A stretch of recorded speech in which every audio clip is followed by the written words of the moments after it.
down to contain the spread of the virus.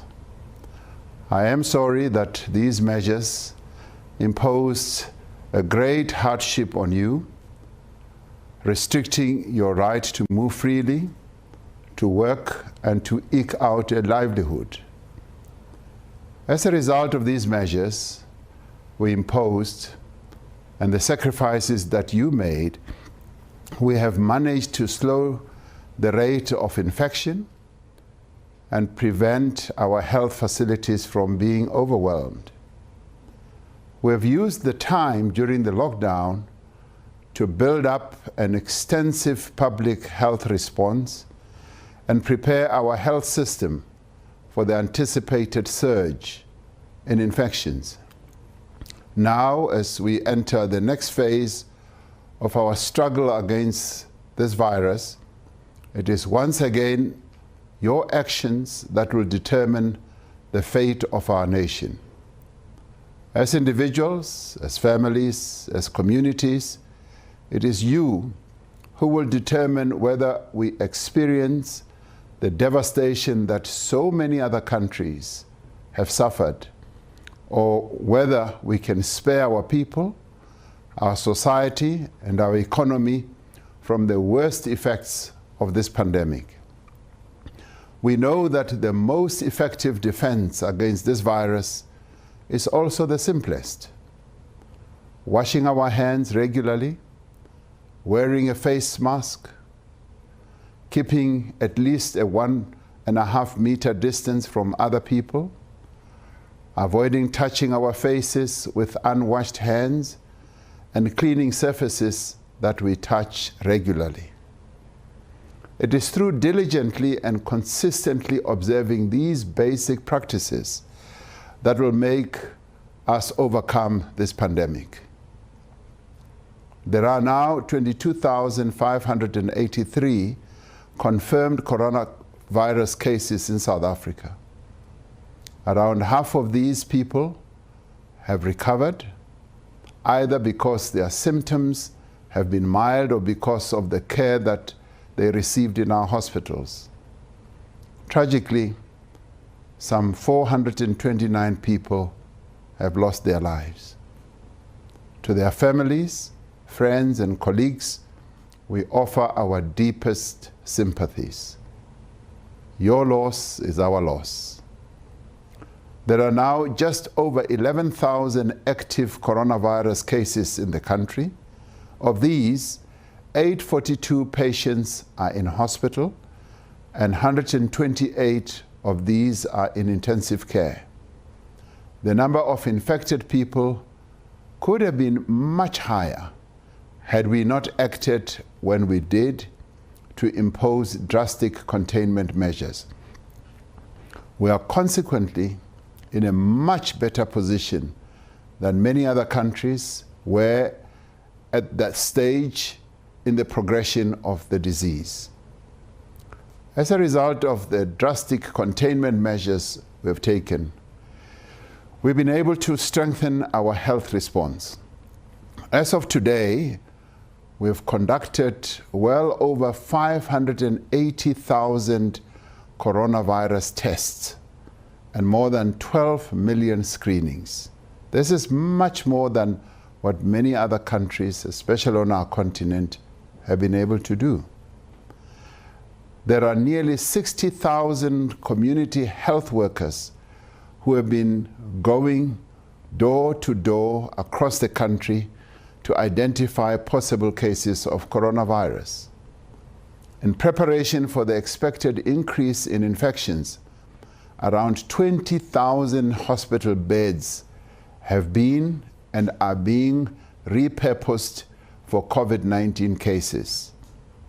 And there are 27 filled hospitals that are being built around the country.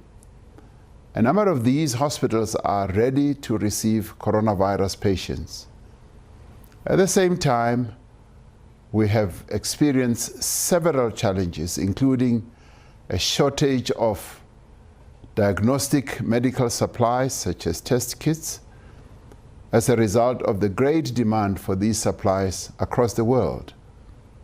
This has contributed to lengthy turnaround times for coronavirus testing, which in turn has had an impact on the effectiveness of our programs. But we are attending to this. The scale and the speed of the public health response to this emergency has been quite impressive, but there is still much more that we still need to do. We have known all along that the lockdown would only delay the spread of the virus, but that it would not be able to stop it. Until there is a vaccine available to all, the coronavirus will continue to spread in our population. This means that we must get used to living with this coronavirus for some time to come. There is a massive global effort to develop a vaccine, of which our own country, South Africa, is part. Government is supporting and funding several research projects, including a plan to locally manufacture coronavirus vaccines as soon as candidates are available. We will use the skills, the expertise, the infrastructure, and the organizations within the vaccines industry in our country to produce and distribute the vaccine. We have argued that should a vaccine be developed anywhere in the world, it should be made freely available and equitably to all the citizens of all countries in the world. As scientists had predicted, the infections in our country have now started to rise sharply. 1/3 of the cumulative confirmed cases were recorded in the last week alone. And we should expect that these numbers will rise even further and even faster. Various models have been built by model builders to predict the trajectory of the virus and to help inform our planning and budgeting. These models tell us two important things. Firstly, that the coronavirus pandemic in South Africa is going to get much worse before it gets better. Secondly, and most importantly, they tell us that the duration, scale, and impact of the pandemic depends on our actions as a society and on our behavior as individuals. By following basic defense practices, we can reduce both the number of infections and the number of deaths. When I last addressed the nation, I said that we would undertake a process of consultation to guide the actions we must now take. Since then, we have met with the leaders of political parties that are represented in our parliament, and with business, trade unions, and the community constituency.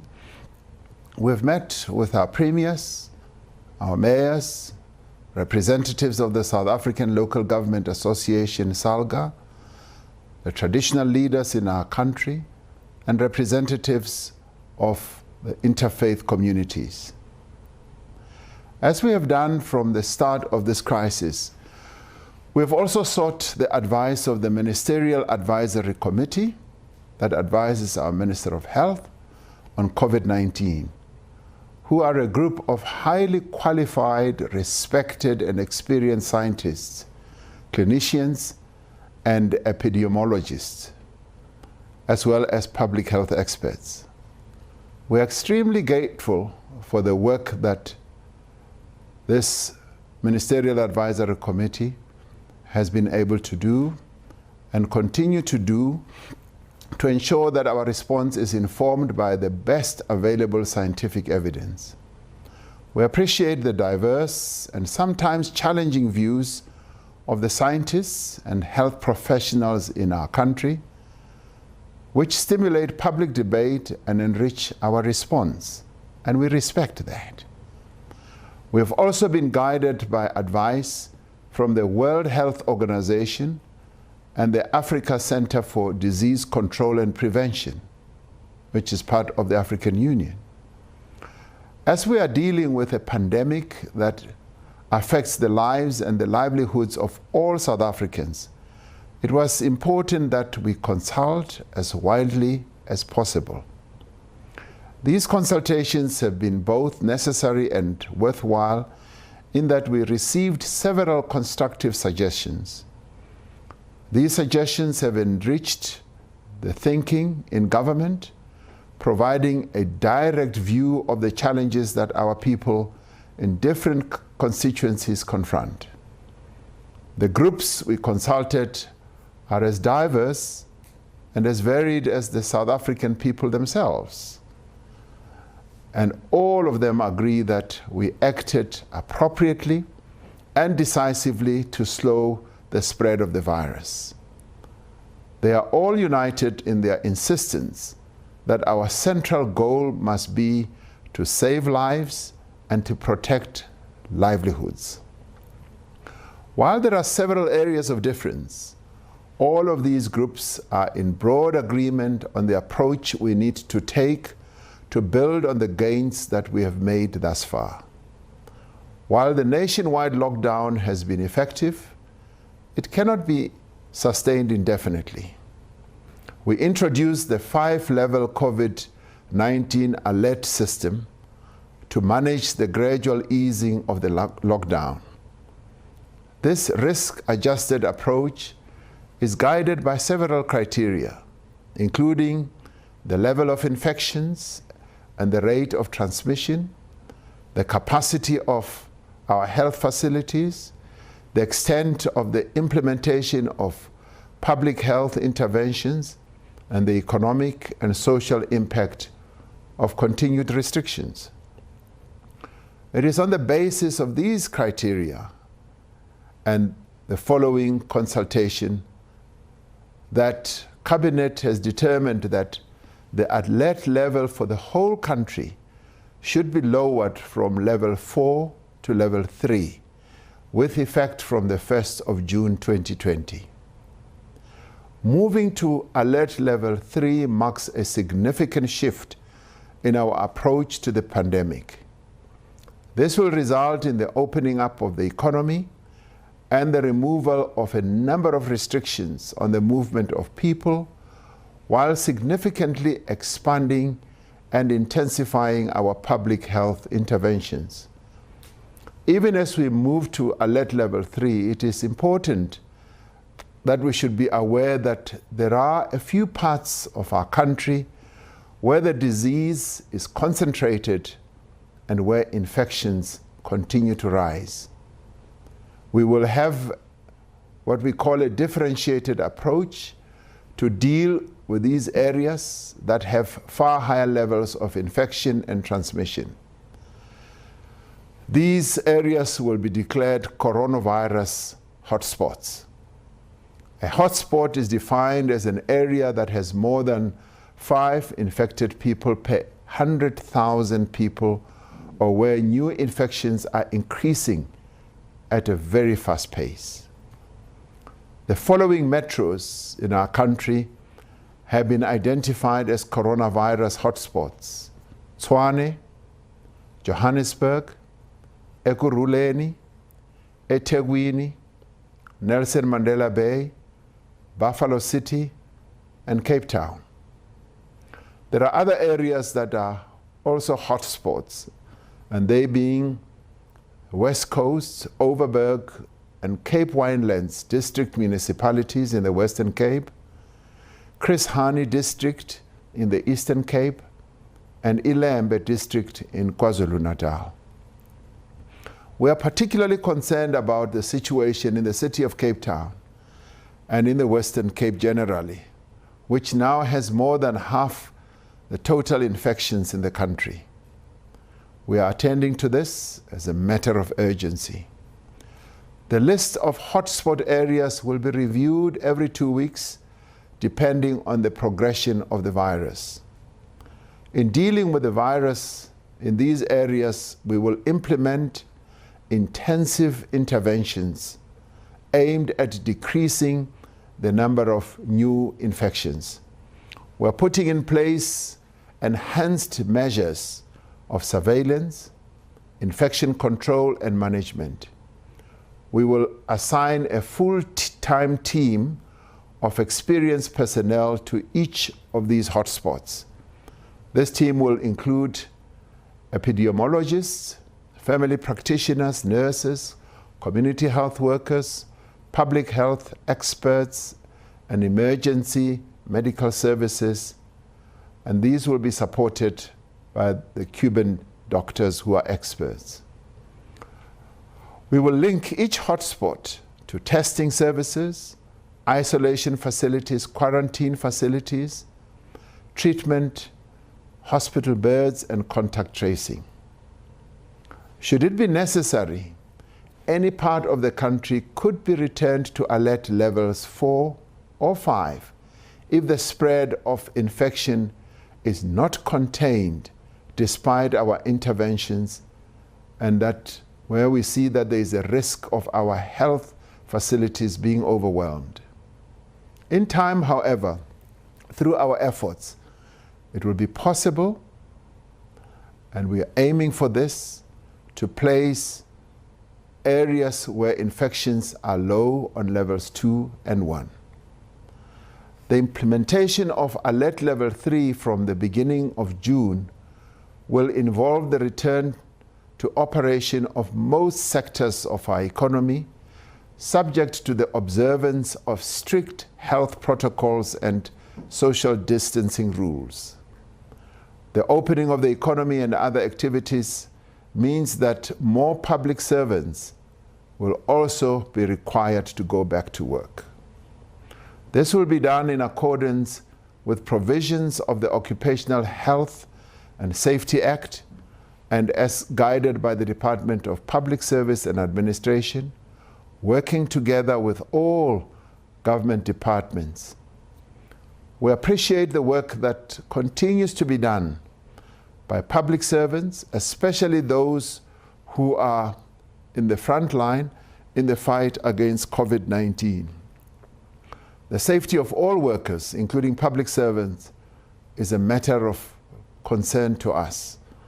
We will continue to make all efforts for the adequate provision of personal protection equipment to ensure safety for everyone while at work. Our priority is to reduce the opportunities for the transmission of the virus and create a safe environment for everyone. We're therefore asking that those who do not need to go to work or to go to an educational institution continue to stay at home. People will also be able to leave their homes to buy goods or obtain services, including medical health care.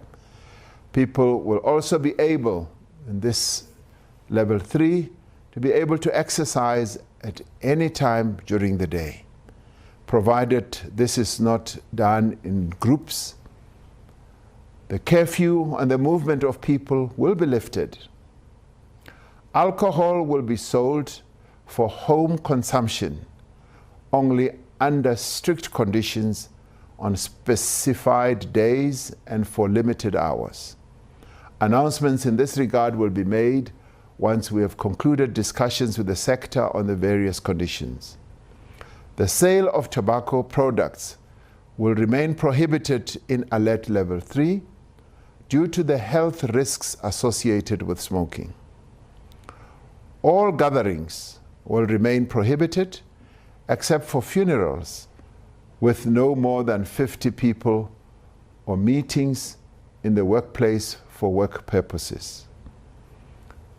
Any place open to the public where cultural, sporting, entertainment, recreational, exhibitional, organizational, or similar activities may take place will remain closed.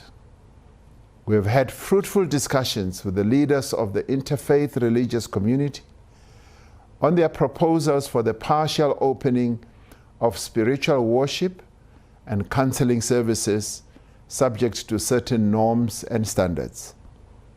We have all agreed to have further discussions on this issue and are confident that we will find a workable solution. We wish our Muslim compatriots well over Eid. They have all gone through a period of sacrifice, which should ordinarily be followed by a celebration. We wish to thank them for making the necessary adjustments to this celebration as we continue to fight this pandemic together. In opening up the economy, we will rely on social compacts with all key role players to address the key risks factors at the workplace and in the interface between employees and the public. We will therefore be finalizing a number of sector protocols and will require every company to develop a workplace plan before they reopen their operations.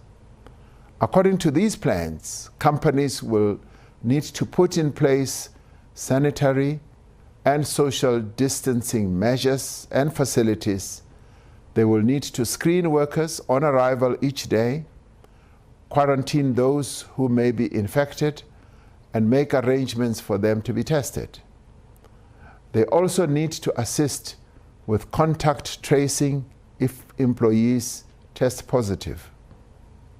Because of their vulnerability, all staff who are older than 60 years of age and those who suffer from underlying conditions such as heart disease, diabetes, chronic respiratory disease, and cancer should ideally stay at home. Employees who can work from home should be allowed to do so.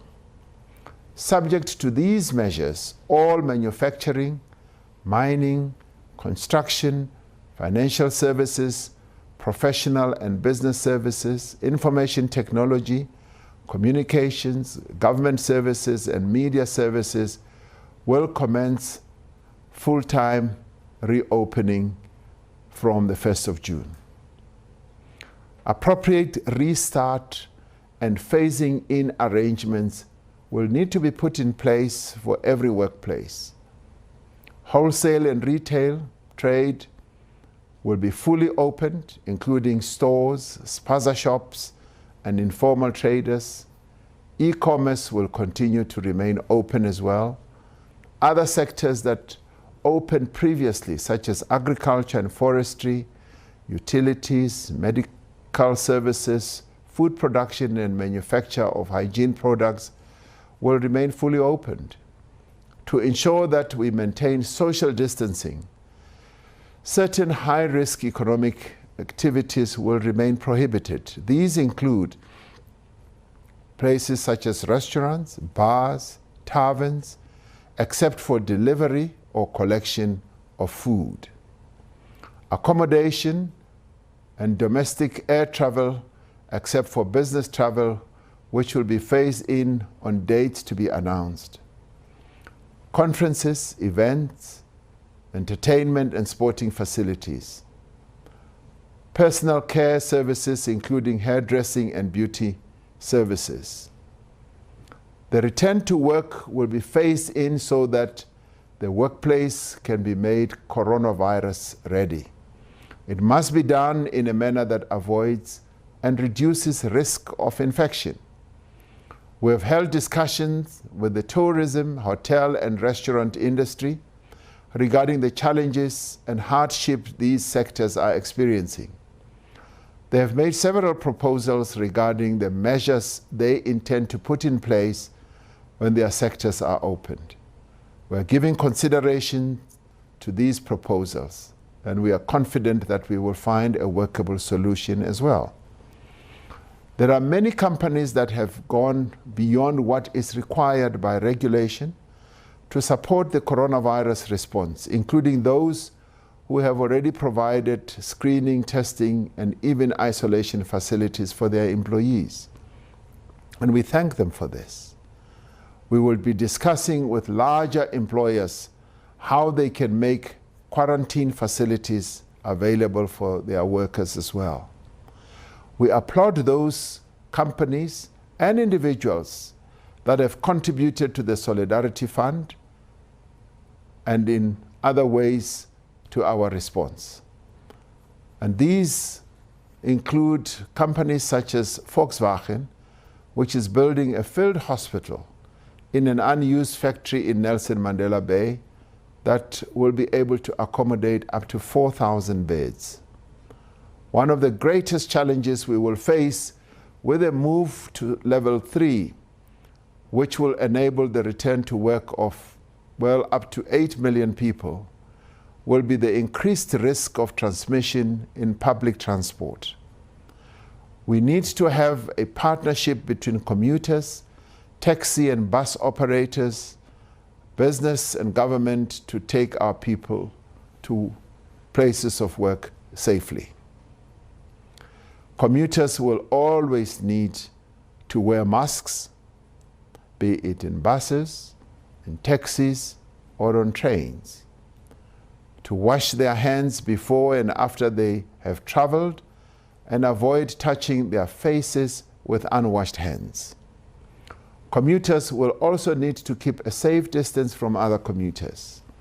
Taxi and bus operators need to observe the regulations to be announced by the Minister of Transport, including ensuring that their vehicles are regularly sanitized. A number of businesses have advised us that they are looking at how they can reduce congestion on public transport, including through staggering working hours and providing transport for employees.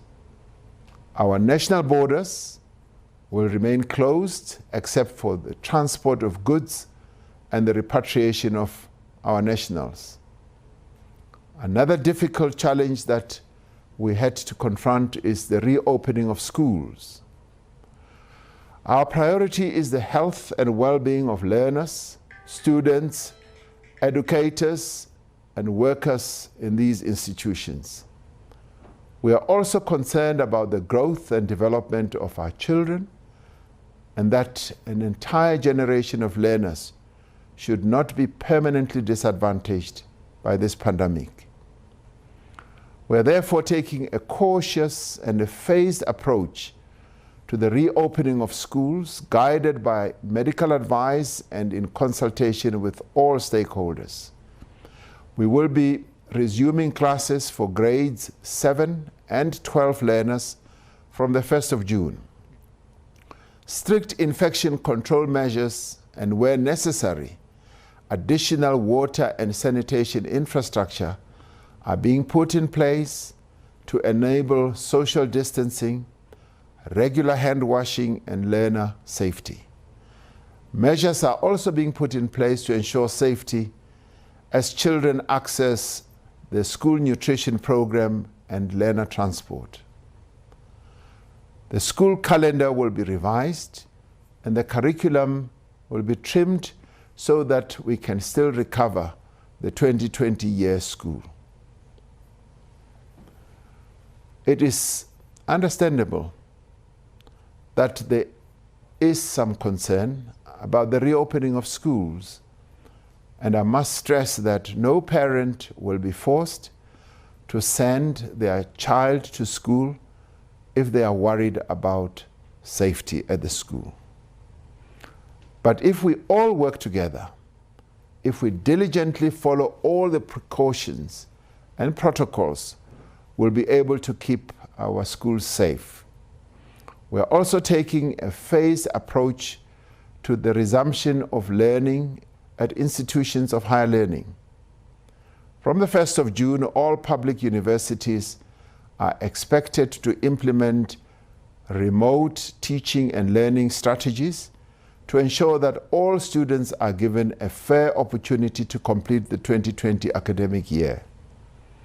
With the start of Alert Level 3, no more than a third of the student population will be allowed to return to campuses on condition that they can be safely accommodated.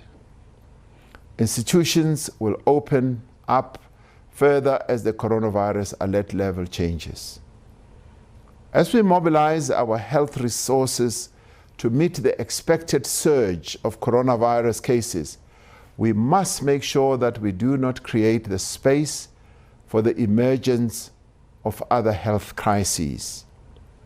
Routine health services should therefore be fully opened and continue to provide services with attention to childhood immunization, contraceptive services, antenatal care, diagnosis and treatment of tuberculosis and HIV, management of chronic diseases, and support for survivors of gender-based violence. We need to consistently affirm that the rights of all people to life and dignity stands at the center of our response to the coronavirus, and that we must stand firm against any actions that infringe on these and other basic human rights that our people have, as guaranteed by our Constitution. Fellow South Africans, we have witnessed the courage of those who have continued to work throughout the nationwide lockdown, caring for those who are sick, providing food and basic services, working to keep our country going under difficult conditions.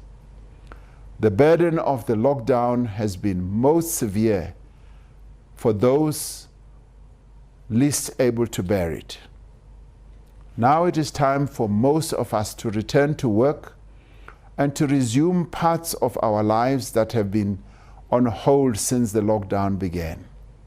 However, I want to emphasize that the easing of some restrictions does not mean that the threat posed by the coronavirus has passed or that our fight against the disease is over.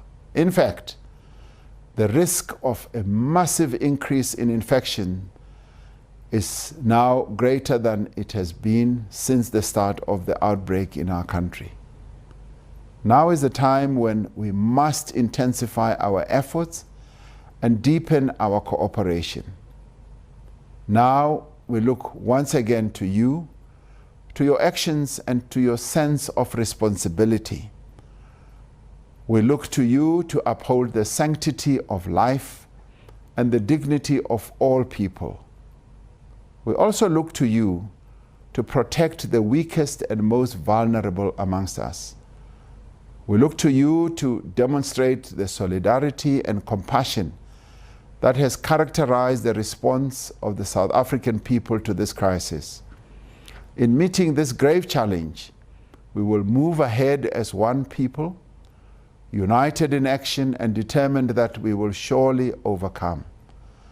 At this time, more than any other, we are reminded of the words of the father of our nation, Madiba, when he said, "It is now in your hands."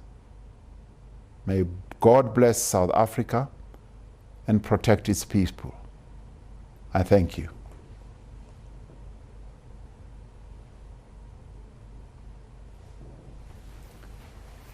Okay. All right, President Cyril Ramaphosa giving that much anticipated speech confirming that the entire country of South Africa moving to level 3. There had been some concern that some hotspots, as it were, would remain on level 4, as he suggested earlier. Now government outlining a differentiated approach in terms of healthcare, a special focus on those hotspot areas, but for now the entire country at level 3. He did warn that some levels could return to 4 or 5, and areas where the infection rates are low could go down to 2 or 1.